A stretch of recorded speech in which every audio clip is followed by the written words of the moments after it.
पूरे देश के लिए यह सबसे बड़ी खबर है। इससे बड़ी खबर कोई हो नहीं सकती। वो ये कि एक देश और एक चुनाव, क्या यह तैयारी हो गई है? क्योंकि सरकार ने पार्लियामेंट सेशन बुला लिया, यानी संसद का विशेष सत्र बुला लिया गया है। और खबर यह है कि इस सत्र में बहुत बड़ा फैसला हो सकता है। फैसला कौन सा? अगली तस्वीर दिखाइए।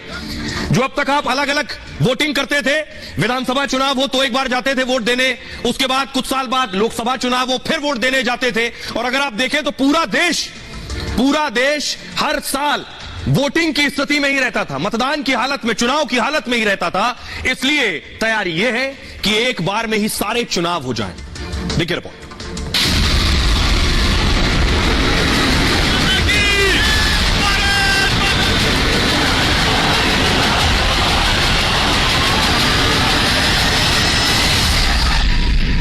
वन नेशन वन इलेक्शन सिर्फ एक चर्चा का विषय नहीं है, बल्कि ये भारत की जरूरत है।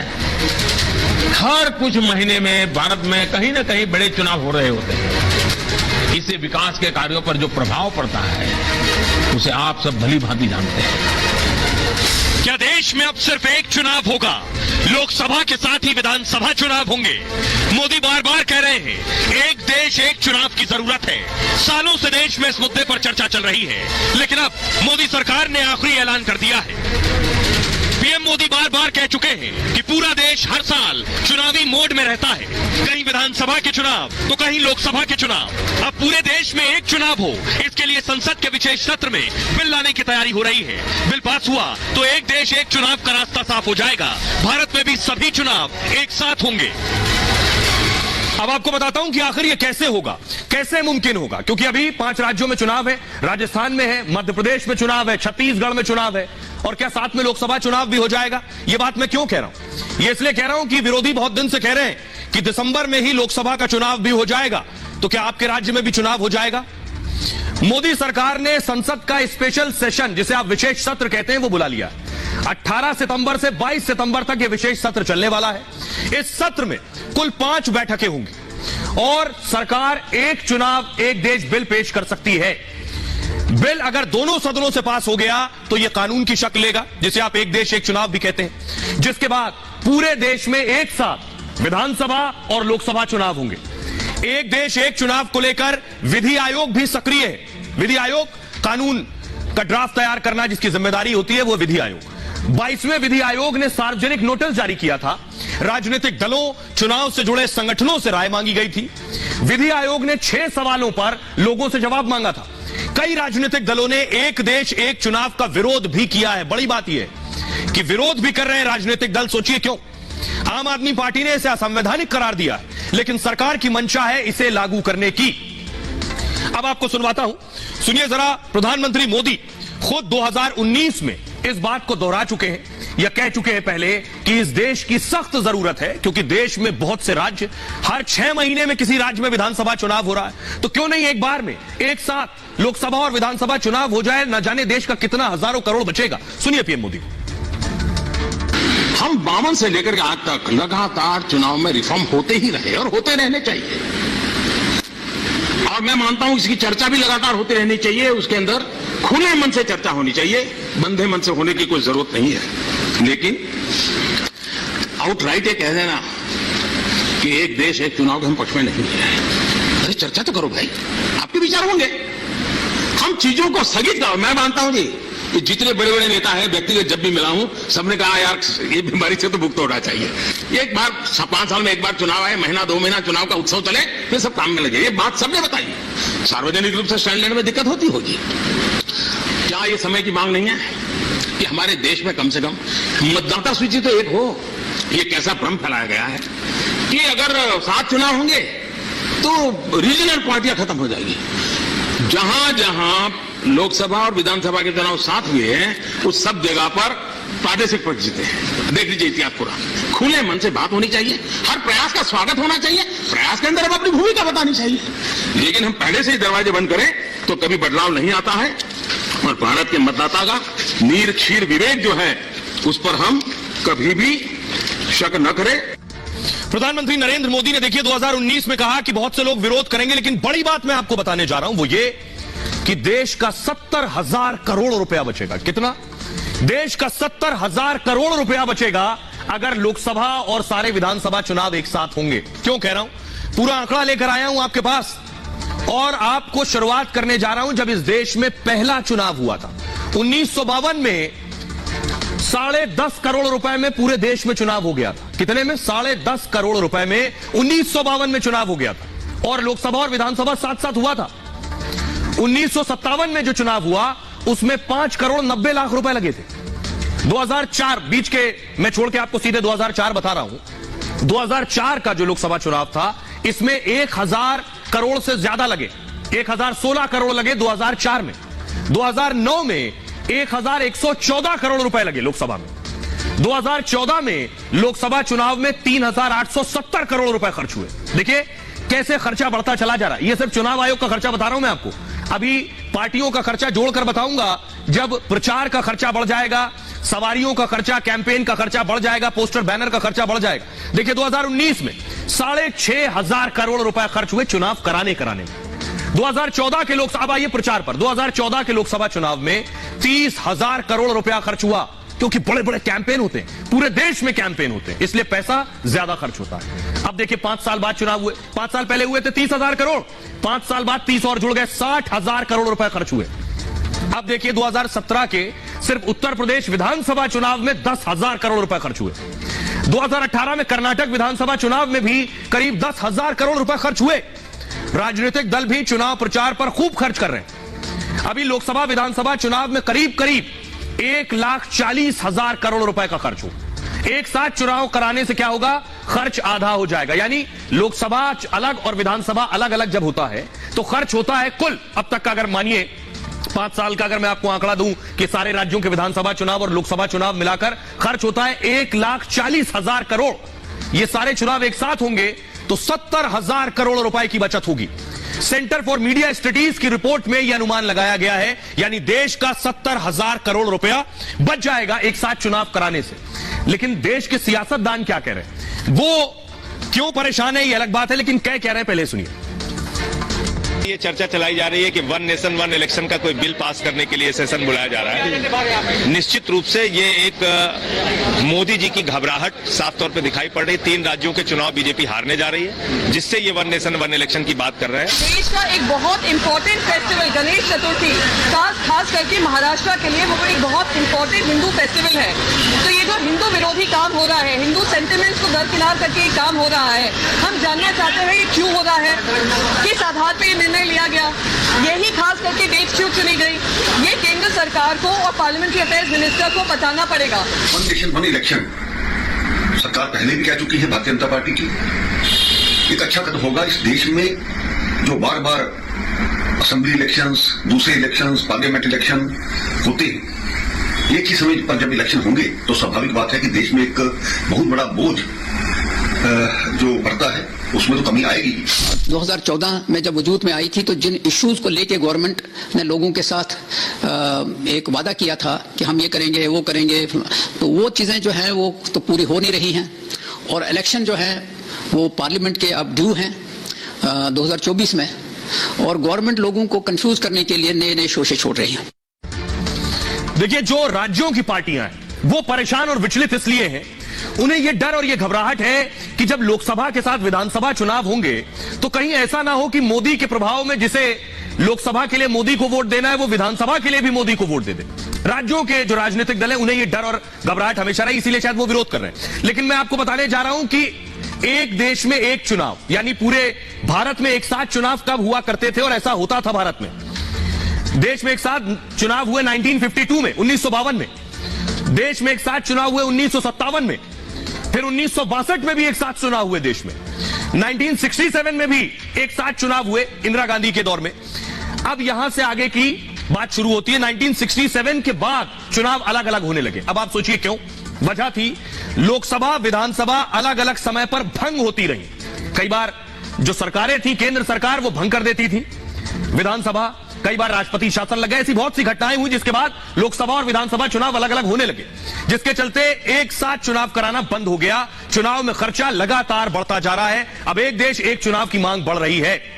अब दूर मत जाइए, अगर आपको सुनना है तो आपने उन नेताओं को सुन लिया जो विरोध कर रहे हैं। देश के लोग क्या कह रहे हैं? क्या वो भी बार बार चुनाव से परेशान है? क्या वो भी चाहते हैं एक बार में चुनाव हो जाए जिससे 5 साल तक विकास चलता रहे? वरना जैसे ही आचार संहिता लगती है विकास कार्य बंद हो जाते हैं, रुक जाते हैं, फिर सरकारें बदलेंगी, फिर चुनाव, फिर विकास कार्य शुरू होगा। देश के लोगों को सुनिए क्या कह रहे हैं। मेरा ये मत है कि एक देश एक चुनाव बहुत सही है, क्योंकि ये जो बार बार चुनाव होते हैं, जो बार बार वही प्रोसेस एक रिपीट होती है, उसमें देखिए हर चीज से, हर तरीके से वेस्ट ऑफ मनी भी है, वेस्ट ऑफ टाइम भी है। अभी 5 राज्यों में चुनाव चल रहे हैं, तो अब हर 2-2 महीने में, इससे अच्छा एक ही चुनाव हो जाए। तो जो भी एक जो प्रशासन होगा, हमारा इंस्टीट्यूशन होंगे, वो एक जगह काम करेंगे, एक बार में काम करेंगे। एक देश एक चुनाव होना चाहिए। खर्चा कमेगा, लेबर कमेगा, एक साथ में देश का एक साथ में हो जाएगा तो बहुत बढ़िया रहेगा।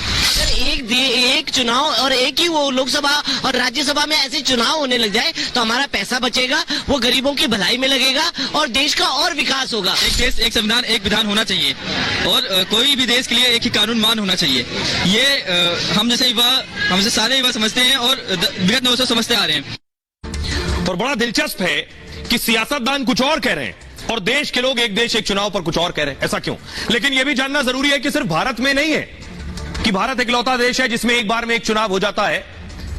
सबसे पहले देखिए, साउथ अफ्रीका, स्वीडन और बेल्जियम, ये 3 देश जिसमें एक साथ चुनाव होते हैं सारे। 3 और देश आपके सामने आ गए, इंडोनेशिया, जर्मनी और फिलीपींस, यहां भी एक साथ सारे चुनाव होते हैं। ब्राजील एक अच्छी खासी डेमोक्रेटिक कंट्री, बोलिविया, कोलंबिया, यहां भी एक साथ ही चुनाव होते हैं। कोस्टा रिका, ग्वाटेमाला और गुआना, ये वो देश हैं जहां एक साथ चुनाव की परंपरा बहुत पहले से है और अब तक चल रही है। इसलिए भारत जैसे देश में भी ऐसे चुनाव की जरूरत है जो लगभग 70,000 करोड़ रुपया आपका बचाएगा। आइए खबरों में आगे बढ़ते हैं। आज की एक और बड़ी खबर है।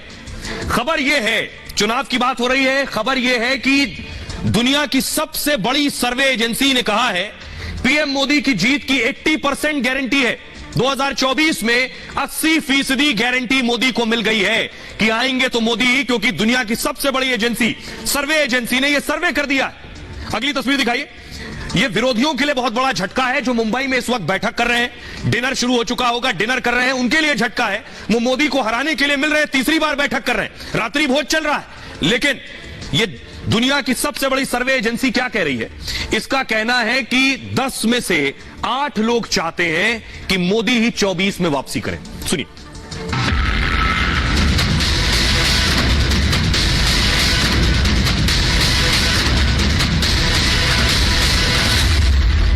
सारी कोशिश कर लो, लेकिन आएगा तो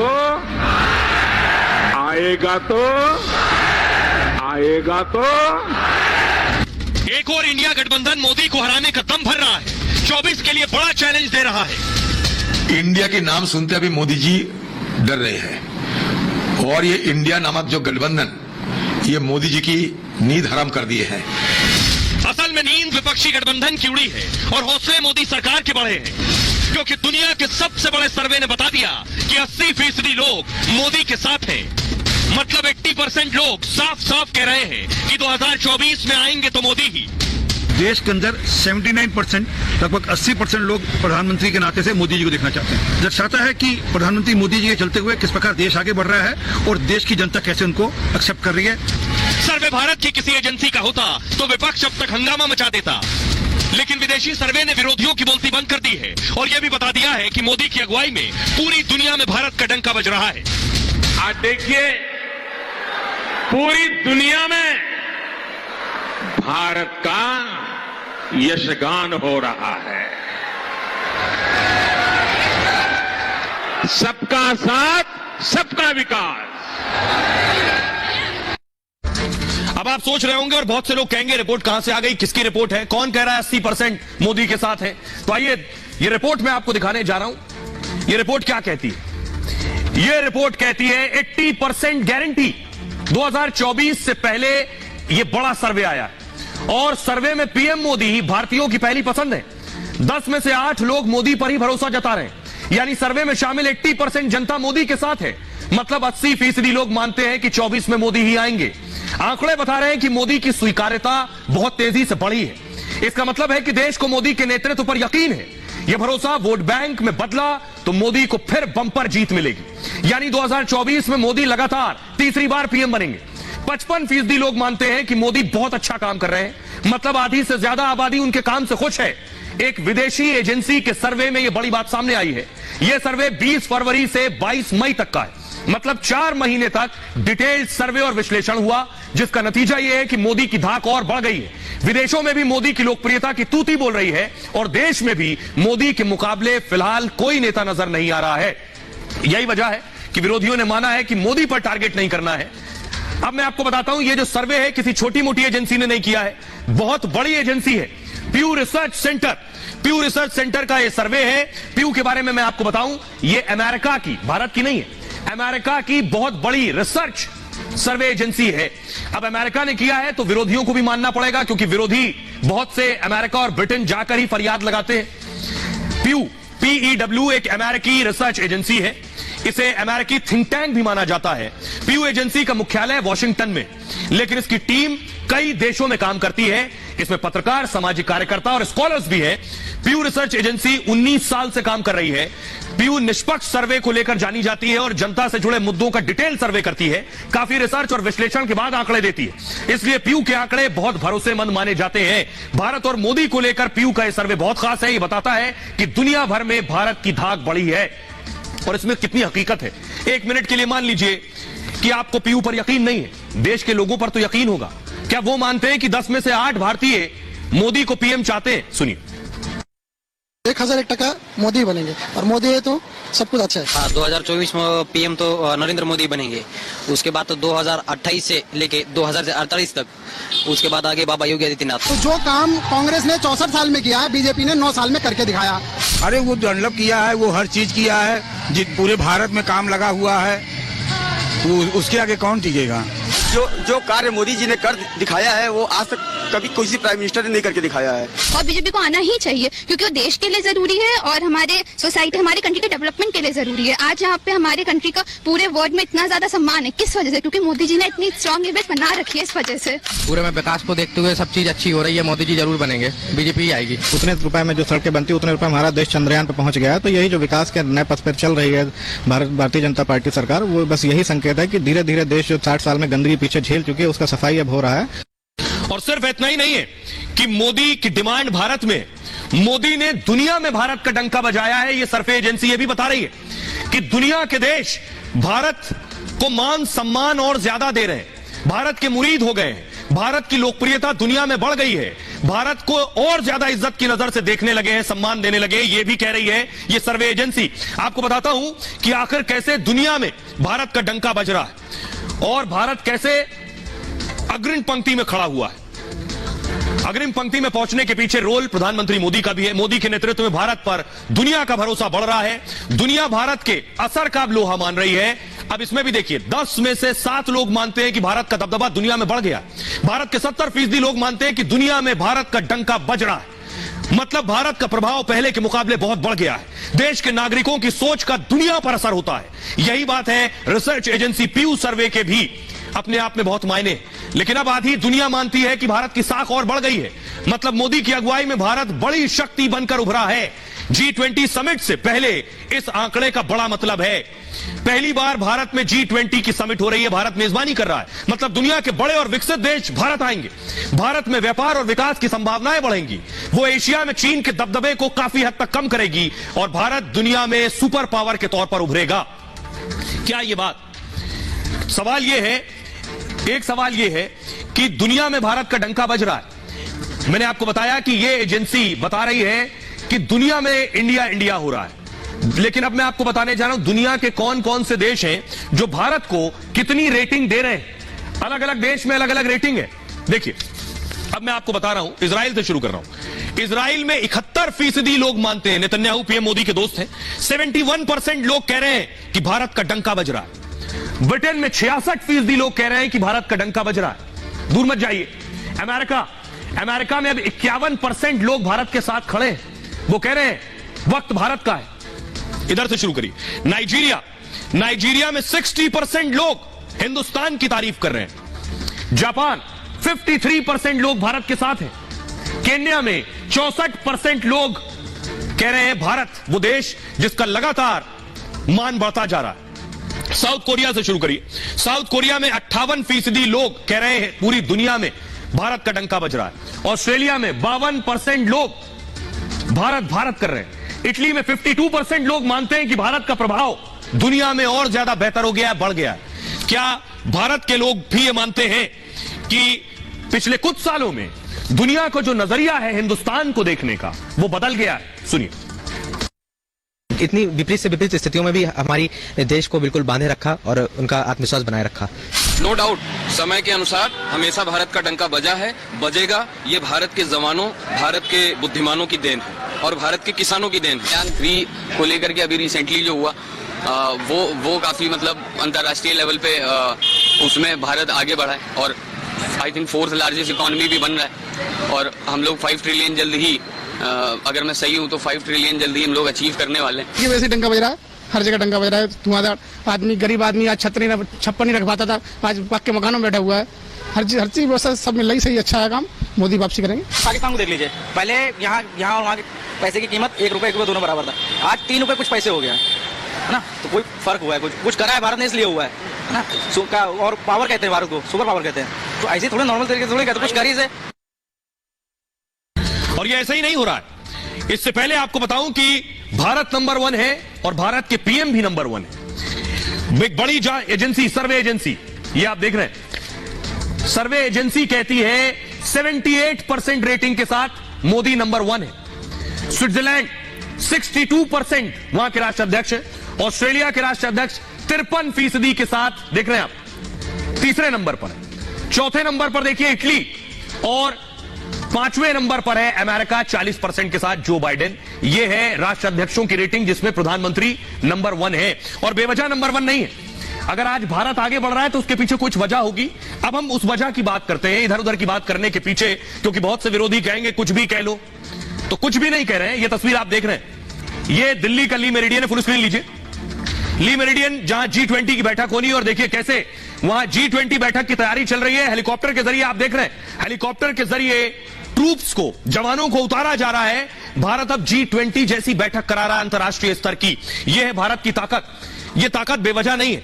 यह ताकत कैसे मिलती है, कैसे हासिल होती है, इसके पीछे वजह क्या है, यह मैं आपको बताने जा रहा हूं। बहुत बुनियादी बात है जिसे समझना बहुत मुश्किल काम नहीं है। पहली बात, कोई भी देश, जिस देश में एक मजबूत नेतृत्व हो, यानी विदेश और रक्षा के मोर्चे पर बहुत अहम फैसले किए। कैसे पता चला मजबूत नेतृत्व है? बहुत से विरोधी कहेंगे बेवजह कहा जा रहा है। पड़ोसियों को ताकत का एहसास कराया है। कैसे? पाकिस्तान पर सर्जिकल स्ट्राइक की, उसे समझ में आ गया क्या हो सकता है। सीमा विवाद पर चीन को करारा जवाब दिया। चीन ने सीमा पर अगर जवान बढ़ाए तो भारत ने और बढ़ा दिए। अब चीन को समझ आया। आर्थिक क्रांति, देश की अर्थव्यवस्था को बड़ी मजबूती दी। आर्थिक तरक्की में ब्रिटेन को पीछे छोड़ दिया। दुनिया की 5वीं सबसे बड़ी अर्थव्यवस्था बन गया भारत। दुनिया में भारत सबसे तेजी से विकास कर रहा है। दूर मत जाइए, आज ही आंकड़ा आया है। मौजूदा तिमाही में भारत की विकास दर 7.8%। कड़े फैसले की काबिलियत एक देश के नेतृत्व के लिए जरूरी है। कश्मीर से 370 हटा दिया। पहले कहा जाता था हिम्मत ही नहीं है, कोई हटा ही नहीं सकता। अच्छा हटा के दिखाओ, तो हटा दिया। इससे कश्मीर विकास की मुख्य धारा से जुड़ गया, यह सच है। यह आपने 15 अगस्त को भी देखा है। 3 तलाक जैसा कड़ा कानून लेकर आए, इस पर भी चुनौती दी गई, लेकर आओ भला, ला ही नहीं सकते, आ गया। डिजिटल पेमेंट यानी यूपीआई को बढ़ाया। आप सोचिए, अब से क्या 10 साल पहले आपने सोचा था कि मोबाइल से बैंकिंग शुरू कर देंगे, मोबाइल से पेमेंट शुरू कर देंगे, कैश रखने की जरूरत नहीं पड़ेगी? वो भी बहुत तेजी से हुआ है भारत में। दुनिया भर में रुपए के ऑनलाइन पेमेंट को बढ़ावा दिया गया है। डॉलर पर निर्भरता कम होगी, रुपया और मजबूत होगा। अब देखिए, इतना ही नहीं, विज्ञान के क्षेत्र में भी हम पीछे नहीं। अंतरिक्ष के क्षेत्र में भारत की ताकत बढ़ी है। भारत ने चांद पर तिरंगा लहराया, साउथ पोल पर पहुंचने वाला पहला देश बना। भारत सूर्ययान भी लॉन्च करने वाला है। इसके बाद अंतरिक्ष मिशन गगनयान की तैयारी है और पिछले 9 साल में भारत ने लगभग 350 से ज्यादा सैटेलाइट लॉन्च किए, उसमें ज्यादातर विदेशी सैटेलाइट। मुसीबत आई तो हिम्मत दिलाई। आप कहिएगा वैक्सीन बहुत छोटी सी बात है, लेकिन उंगली पर आप गिन सकते हैं दुनिया के कितने देश वैक्सीन बना पाए। कोरोना की लड़ाई में बड़ा नेतृत्व किया पीएम मोदी ने। दुनिया का सबसे बड़ा टीका अभियान शुरू किया। सबसे पहले 100% वैक्सीन का लक्ष्य पूरा किया। विदेश में फंसे भारतीयों को रेस्क्यू किया गया। रूस यूक्रेन के वक्त फंसे भारतीयों को बचाया गया। ये सारे बड़े फैसले। खासतौर पर वैक्सीन का फैसला छोटा मोटा फैसला नहीं है। अमेरिका जैसे देश जो दुनिया के खुद को सुपर पावर कहते हैं, सबसे ताकतवर कहते हैं, वहां न जाने कितनी जानें चली गई। वैक्सीन तो भारत बना पाया। अब जरा आपको दिखाने जा रहा हूं इन तस्वीरों के साथ पीएम मोदी की एक और तस्वीर। रक्षाबंधन के मौके पर पीएम मोदी ने राखी बंधवाई है। फुल स्क्रीन लीजिए जरा तस्वीर। इन बच्चियों से पीएम मोदी ने राखी बंधवाई है, आप देख रहे हैं। और इन बच्चियों ने पीएम मोदी के लिए क्या कहा है राखी बंधवाने के बाद, देख रहे हैं आप। ये राखी बंधवाने की तस्वीर आप देख रहे हैं। बच्चियों से राखी बंधवाई, उसके बाद बच्चियां क्या कह रही हैं जरा वो सुनिए। मुझे मोदी बहुत अच्छे लगे। मैं तो मोदी जी को सिर्फ टीवी में देखती थी, आज मैंने उन्हें रियल लाइफ में देख लिया। मुझे को इतना अच्छा लग रहा है, मजा आ गया आज मोदी जी से मिलकर। मुझे स्टार्टिंग में ऐसा लगा था कि बहुत ज्यादा फॉर्मल होना पड़ेगा, पर मिलने के बाद पता चला कि वो हर बच्चे से इतने प्यार से बात करते हैं जैसे वो उनकी खुद की बहन है। आज मेरे पास कोई भाई नहीं है आज यहाँ पे राखी बांधने को, तो फाइनली किसी को मैंने राखी बांधी, मुझे बहुत अच्छा लगा। मुझे मोदी जी से मिलकर बहुत ही अच्छा लगा। वो बहुत ही डाउन टू अर्थ पर्सन है और हमारा रक्षाबंधन उन्होंने बहुत ही स्पेशल बना दिया। प्राइम मिनिस्टर बहुत ही डाउन टू अर्थ थे और हमसे बहुत ही प्यार से बात कर रहे थे, हंसी मजाक कर रहे थे। ऐसा लग ही नहीं रहा था कि हम प्राइम मिनिस्टर से मिल रहे हैं। बहुत ही मजा आया। आज हमने उनको राखी बांधी और उनसे हमने बहुत सारी बातचीत करी। वो हमारे साथ हमारे मित्र की तरह ही बात कर रहे थे। हमने उन्हें बताया कि हमारे स्कूल ने G20 को, चंद्रयान 3 को कैसे सेलिब्रेट किया। वडनगर का गौरव बनके जन्मी एक संतान थी, उच्च विचार शिक्षा वाली। इनकी परवरिश बड़ी महान। किसे पता था ये नन्हा बालक भारत का परचम लहराएगा। सिर्फ नरेंद्र मोदी जी से पीएम